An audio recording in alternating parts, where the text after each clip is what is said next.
এই যে আদমালা নারকোলটা একদম রয়্যাল ব্লু যে কালারটা হয়, ফুলকপির মালাইকারি এরকম পাড় রয়েছে।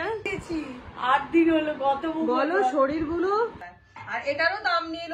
Good morning, welcome back to my channel. আশা করছি সবাই খুব ভালো আছো, আমরা ভালো আছি। আজ হচ্ছে মঙ্গলবার। এই যে সকালে ব্রেকফাস্ট নিয়ে বসে পড়েছি। আজকে রুটি নেই, মানে সকালবেলা না আমি রুটিটা করি না, সকালবেলা রুটি করতে একটু গেতমি লাগে, ওই আগের দিনে যে রুটি থাকে সেটাই খেয়ে নিই।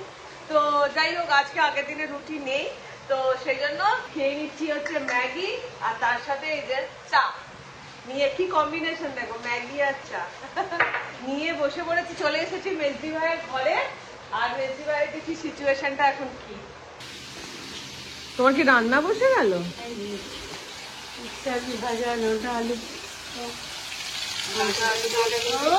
মঙ্গলবার তো, এটা কি উচ্ছে ভাজা হবে? উচ্ছে আলু ভাজা, আর এখানে আলু ভাজা। মাসি আজকে চলে যাচ্ছে না তোমার? সে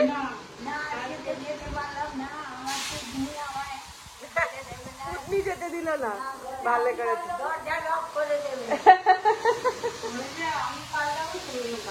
ও তিন্নি বলেছে। এই তিন্নি, তিন্নি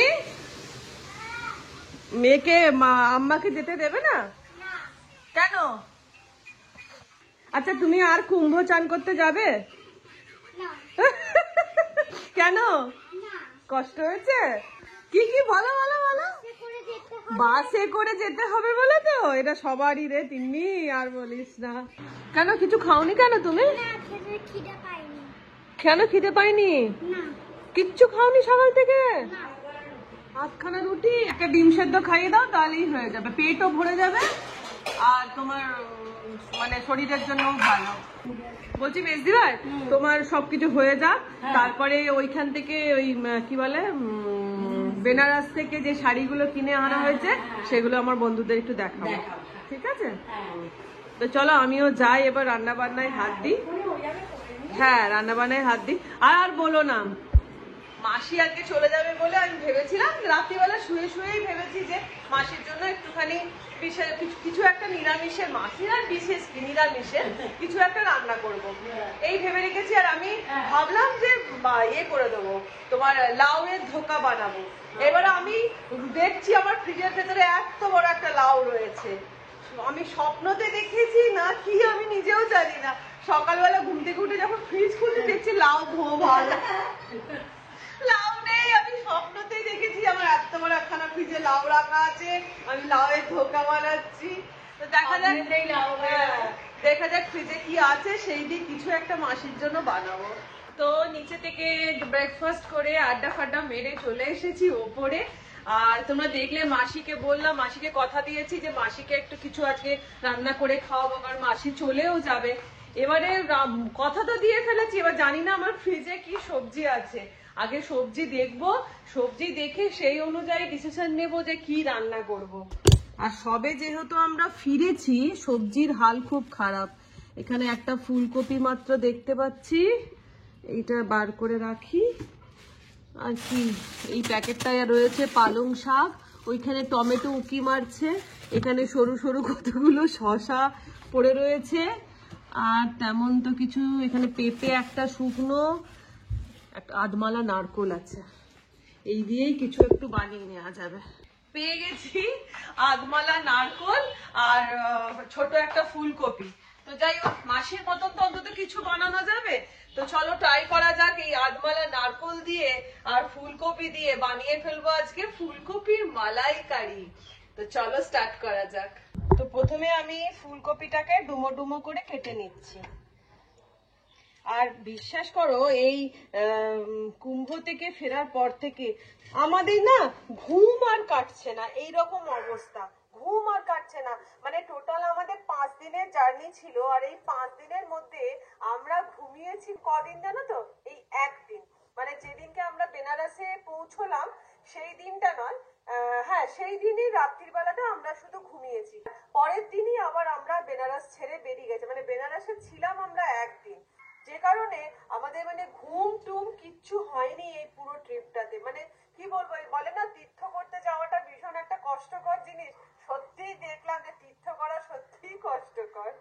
তো যাই হোক, মানে আমি বাড়ি আসার পরে যে ব্লগ শুট করব, আমার সেই এনার্জিটা নেই, আমি খালি ঘুমিয়েই যাচ্ছি। সবাই শুধু খালি মনে হচ্ছে থেকে থেকে একবার করে শুয়ে নি, এই অবস্থা চলছে। যাই হোক, তো চলো এবারে ফুলকপিটা আমি কেটে ফেলি। এবার আমি কড়া বসিয়ে দিয়ে দিলাম এর মধ্যে কিছুটা সাদা তেল। এদিকে ফুলকপিটাকে ভালো করে কেটে ডুমো ডুমো করে কেটে ধুয়ে রেখে দিয়েছি।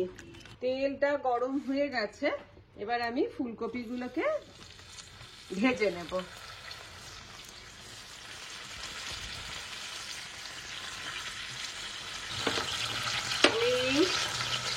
অল্প দিয়ে দিলাম সামান্য নুন ফুলকপিটা ভাজার জন্য।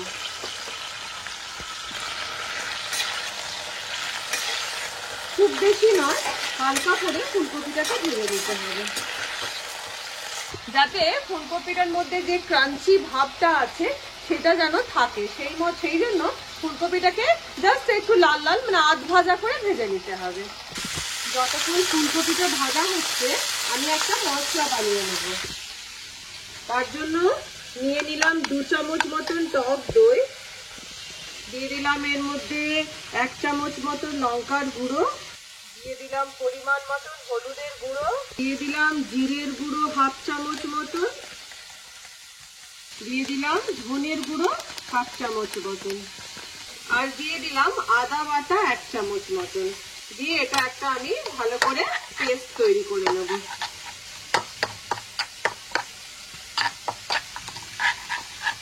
এদিকে ফুলকপিটা মোটামুটি লাল লাল করে ভাজা হয়ে গেছে, যতটা আমার প্রয়োজন। এটাকে আমি তেল থেকে তুলে নিচ্ছি। এবার আমি কড়ার মধ্যে দিয়ে দিলাম সামান্য একটু ঘি, আর দিয়ে দেব সাদা তেল। ঘিটা গলে যেতে এটার মধ্যে আমি দিয়ে দিলাম একটা তেজপাতা, একটু গোটা গরম মশলা, আর 2টো শুকনো লঙ্কা। ফোড়নটাকে ভালো করে ভেজে নেব। ফোড়নটা দিয়ে সুন্দর গন্ধ বেরোতে এর মধ্যে আমি অ্যাড করে দিলাম দইয়ের আর মশলার মিশ্রণটা। দিয়ে আমি এই মশলাটাকে খুব ভালো করে কষিয়ে নেবো তেল ছাড়া পর্যন্ত।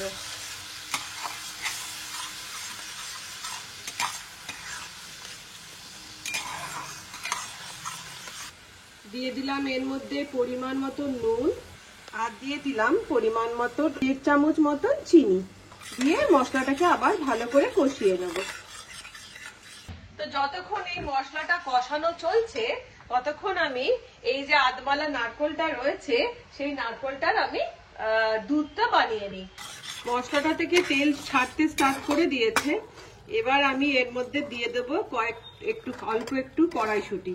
এটা কড়াইশুঁটিগুলো আমার ফ্রিজে রাখা ছিল, ছাড়িয়ে রাখা ছিল বলে পেছন থেকে কল বেরিয়ে গেছে।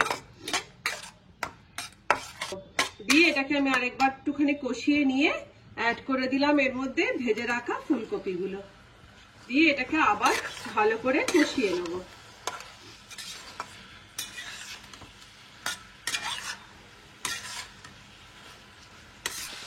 ফুলকপিটা দিয়ে ভালো করে কষিয়ে নিয়ে বেশ ভালো মতন দেখো তেল বেরিয়ে গেছে মশলাটা দিয়ে। এবার আমি এর মধ্যে অ্যাড করে দেব নারকোলের দুধটা। দিয়ে দিলাম চেরা কাঁচা লঙ্কা 4টে, আর দিয়ে দিলাম এর মধ্যে 1 চামচ মতন পোস্ত বাটা। দিয়ে এটাকে আমি ভালো করে সেদ্ধ হওয়ার জন্য রেখে দেব। মাখা মাখা হয়ে গেছে ফুলকপিটা, আর ফুলকপিটাও সেদ্ধ হয়ে গেছে। এবার আমি এর মধ্যে দিয়ে দেব গরম মশলা গুঁড়ো, আর দিয়ে দিলাম অল্প একটুখানি ঘি। নিরামিষ রান্না তো ঘি গরম মশলা দিয়ে না বালে খেতে এটা ভালো লাগবে, তাই দিয়ে দিলাম অল্প সামান্য ঘি। তো রেডি হয়ে গেল আমাদের ফুলকপির মালাইকারি। আর আজকে দুপুরের মেনুতে এই ফুলকপির মালাইকারি তো হলো, এটা বিশেষ করে হয়েছে মাসির জন্য। আমাদের বিশ্বাস করো ওখান থেকে আসার পর থেকে কারুর কিছু খেতে পর্যন্ত ভালো লাগছে না, মনে হচ্ছে খালি হালকা হালকা রান্না খায়। তাই ফুলকপির মালাইকারি তো হলোই, আর তার সাথে রয়েছে এই যে পাতলা করে মুসুর ডাল, আর তার সাথে যেহেতু মঙ্গলবার, আজকে তো মাছ মাংস নয়, তার সাথে করব পাঁপড় ভাজা, কাঁচা পোস্ত বাটা আর আলু ভাতে। এই খাবো আজকে দুপুরবেলা। তো চলো এবার তোমাদেরকে যেমন বললাম যে শাড়িগুলো দেখাবো, তো চটপট আগে ভাতটা বসিয়ে নিই, দিয়ে নিচে যাব, সবার শাড়িগুলো একসাথে বসে দেখাবো। আচ্ছা, এইখানে এখন মেজদি ভাইয়ের অবস্থা দেখো, চারটি ব্লাউজ পুটলি নিয়ে বসেছে। কেন আলমারি গোছাচ্ছ? সেই এসেছি 8 দিন হলো, গত বলো শরীরগুলো মানে দিচ্ছে না, তুলবো করি শরীরগুলো দিচ্ছে না। আর এখন বাজছে 1:10, মানে সবারই সেই এক অবস্থা। বিশ্বাস করো, সবাই না কোনো রকমে দুলে দুলে দুলে দুলে কাজ করছি, এই রকম অবস্থা। তো যাই হোক, এবার শাড়ির পুটলি নিয়ে চলে এসেছি। আমার শাড়ির ব্যাগ, দিদির শাড়ির ব্যাগ। আচ্ছা, দিদিরও আজকে শরীরটা একদম ভালো নেই, যে কারণে ও শুয়ে আছে। হ্যাঁ, আর ওরও সেই একই অবস্থা। মানে কি বলবো, আসার পর থেকে শরীর পেট কারোর কিছু ভালো নেই। তো ওই জন্য ও আজকে আর ব্লগে আসতে পারছে না, ও শুয়ে আছে। তো আমি বললাম তোর শাড়িটাই আমাকে দে, তোর শাড়িটাও বন্ধুদেরকে দেখাই। তো চলো এক এক করে। হ্যাঁ, তোমার শাড়িটা নিয়ে এসো। এটা একটা সাইডে গুজে দাও। আচ্ছা মিস ভাই, ফার্স্টে তোমার গুলো দেখিয়ে দাও। আচ্ছা, ওখান থেকে বেনারস থেকে না আমরা খুব সুন্দর এক টাইপের ব্যাগ পেয়েছি। দেখো, এই ব্যাগগুলো 100 টাকা করে দাম, ভীষণ সুন্দর দেখতে। এই যে সবাই একটা করে ঘিয়ে কালার, একটা করে লাল, সবাই নিয়ে নিয়েছি। এইটা হচ্ছে মেজদি ভাই নিয়েছে। না, তোমাকে তো সবই মানাবে। এটা আচ্ছা, এটার কালারটা হচ্ছে ওই কিরকম বলবো, এটা হলুদ ঠিক নয়, এটা মাস্টার্ড কালার আর কি, মাস্টার্ড কালার। এই আলোটা জ্বেলেছিস? হ্যাঁ, এটা মাস্টার্ড কালার হচ্ছে, দেখো। আর এরকম জর্জেটের কোয়ালিটি গুলোও খুব ভালো। আচ্ছা, তোমার এটা কত দাম নিল? এইটাই 3100। দামে তেমন কিছু ডিফারেন্স নেই, কিন্তু মানে বেনারসে যা শাড়ির দাম আমাদের কলকাতার বড় বাজারে কিন্তু সেই একই দামেই পাওয়া যায়। কিন্তু কি বলতো, ওই মানে বেনারস থেকে শাড়ি কিনেছি, এই একটা ব্যাপার। আর কোয়ালিটির আমার মনে হয় একটু হয়তো পার্থক্য, সেটা তোমরাই ভালো করে কমেন্টে বলবে যে আমি কি ঠিক বলছি। মানে এই শাড়িগুলো, যে শাড়িগুলো দেখাচ্ছে এখন মেজদি ভাই, এগুলো 3000 ব্লাউজ। হ্যাঁ, রানিং ব্লাউজ তো 3100 টাকা করে নিয়েছে। এই যে জর্জেটের এই যে এই শাড়িগুলো, এটা নিয়েছে ইয়ের জন্য, কি বলে, মেজদি ভাইয়ের বোনের জন্য, মেজদি ভাইয়ের বোনের জন্য। একবার আলোতে বের করো। এটার রংটাও খুব মিষ্টি, এটাও খুব মিষ্টি কালারটা, কিন্তু একই দাম। হ্যাঁ, একই দাম। এই যে এরকম পার করা রয়েছে। আর এই দেখো শাড়িটা ভালো দেখতে গো, এই রংটাও খুব মিষ্টি কালারটা। এই দুটো হচ্ছে মেজদি ভাইয়ের কালেকশন। হ্যাঁ, ব্লাউজ গুলো সব, এইটা আঁচল, আর এটা হচ্ছে আঁচল। শাড়িগুলো দেখতে খুবই সুন্দর। আচ্ছা চলো এবার দিদিরটা দেখাই। এইটা নিয়েছে দিদির এটা নিয়েছে দিদি রনির জন্য। তার যে কালারটা কি দুর্ধর্ষ, তোমাদের কি বলবো, একদম রয়্যাল ব্লু যে কালারটা হয়, সেই রয়্যাল ব্লু কালারের অসাধারণ কালারটা। আর তার সাথে দিদি নিজের জন্য নিয়েছে। আচ্ছা, এই যে এইটা দেখছো, এগুলো কিন্তু দাম বেশি। এইগুলোর দাম নিল, কতগুলো নিলাম 6750। এটার দাম নিল 6750। এইগুলো মনে হয় আমাদের বড় বাজারে এগুলো হয়তো নেবে, হয়তো 7000 হয়তো নেবে। হ্যাঁ, কিন্তু দামটা আমার মনে, বা হয়তো এইরকমই 6500 নেবে। কিন্তু শাড়িটার কোয়ালিটিটা খুবই ভালো। এইগুলো মানে কি বলতো, মেয়েদের জন্য একটা করে শাড়ি কেনা হয়েছে, নিজেদের জন্য একটা করে কেনা হয়েছে। এবার মেয়েদের জন্য যেটা কেনা হয়েছে সেটা দামি কেনা হয়েছে, আর নিজেদের জন্য স্যাক্রিফাইস, মা তো, নিজেদের জন্য কম দামি কেনা হয়েছে। মানে ওই নিজেদের বাজেট 3000 আর মেয়েদের বাজেট হচ্ছে ওই 6500। তো এটা হচ্ছে রনির, আর এইটা হচ্ছে দিদির। এটা রংটাও খুব সুন্দর, দেখো এরকম পাড় রয়েছে, এরকম পাড়। আর এই যে শাড়ি, এটাও খুব সুন্দর কালারটা। এটা দিদি নিয়েছে, এটারও দাম নিয়েছে 2950। এটার দাম নিয়েছে 2950। এটাও খুব সুন্দর। এবার চলো আমারটা দেখাই। আচ্ছা, আমার মেয়েরটা দেখিয়ে দিই। আমার মেয়ের সব সময় হচ্ছে হালকা রং পছন্দ, ও ডার্ক কালার পছন্দ করে না, লাল তো নয়ই। তো আমার মেয়ের জন্য এই যে কালারটা, তো এইটা হচ্ছে মেয়ের। মেয়ের জন্য হচ্ছে এইটা মানে গঙ্গা মাটি কালার, আর এটারও দাম নিল ওই 6750। আর এবার দেখাবো আমারটা। আমারটা খালি আমি যেন মনে হচ্ছে আমার কিনে নিয়ে যে আমারটা ভালো লাগছে, ওদেরটাই ওদের বেশি ভালো, আমারটা আমাদের ভালো ওরম যারটা সবারটাই তাই মনে হয়। এইটা হচ্ছে ওরটা বেশি সুন্দর। আমার, আমি সব সময় কালো ভালোবাসি, আমার জন্য ব্ল্যাক। এইটা হচ্ছে আমার কালো। আর এইটা দেখো, এইটার ব্লাউজ পিসটা কিন্তু একদমই আলাদা। এই যে এরকম বুটি বুটি ব্লাউজ পিস রয়েছে, এই দেখো এইটা ব্লাউজ পিস। আর আমারটার দাম নিল হচ্ছে 2400। আমারটাই সব থেকে কম দাম নিয়েছে, 2400। আর এই যে হচ্ছে শাড়িটা। আমাকে কমেন্ট করে জানিও যে কার শাড়িটা সব থেকে বেশি সুন্দর আর আমারটা কেমন হয়েছে। মানে আমার খালি মনে হচ্ছে আমারটা বোধহয় সব থেকে বাজে হয়ে গেছে। তোমরা আমাকে কিন্তু কমেন্ট করে অবশ্যই জানিও। তো এখন বেজে গেছে পৌনে দুটো নয়, 2টো বেজে গেছে। আমরা বসে করছি, এই যে আমাদের খাবারের টেবিল রেডি হচ্ছে। দিদি তো কিছু আর কি খায়নি, ও জল ভাত আর আলু ভাজা এই খেয়েছে। তো যে কারণে আজকে আমার ফুলকপির মালাইকারি ও টেস্ট করতে পারলো না। আর মেনলি এটা মাসির জন্যই বানানো, তো মাসি দেখো কেমন হয়েছে। আর আমাদের মেনুতে আজকে আছে এই যে ভাত, ডাল, পেঁয়াজ, কাঁচা লঙ্কা, কাঁচা পোস্ত বাটা।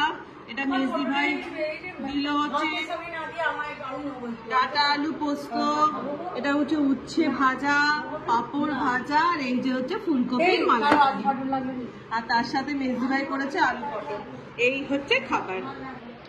উচ্ছে আমার খুব ফেভারিট। মাসি তোমার জন্যই বিশেষ করে বানানো ফুলকপিটা। দেখে বলবো কিরকম হয়েছে। আমার যদি উচ্ছে ভাজা থাকে আমি পুরো মানে কি বলবো, এক থালা ভাত উচ্ছে ভাজা দিয়ে খেয়ে নেবো, ভীষণ ভালোবাসি। মাসি নাও, এত ছোট চামচ নিয়ে ফেলেছি। আটু নাও তোমারই জন্য বানানো। হ্যাঁ গ্রেভি নাও, দেখো কেমন হয়েছে।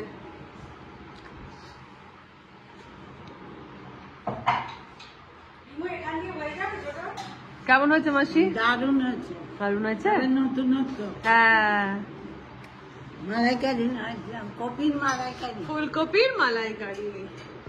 খাও, খুব ভালো হয়েছে। খুব ভালো হয়েছে। যার জন্য বানিয়েছি সে তার ভালো লেগেছে, তাহলেই যথেষ্ট। একটু নাও না, খুব ভালো হয়েছে। খাও। এই রেসিপি করতে বলিস। আটু নাও, আটু তুমি নাও তো, অনেক কম নিয়েছো, গ্রেভিও তো নাও নি।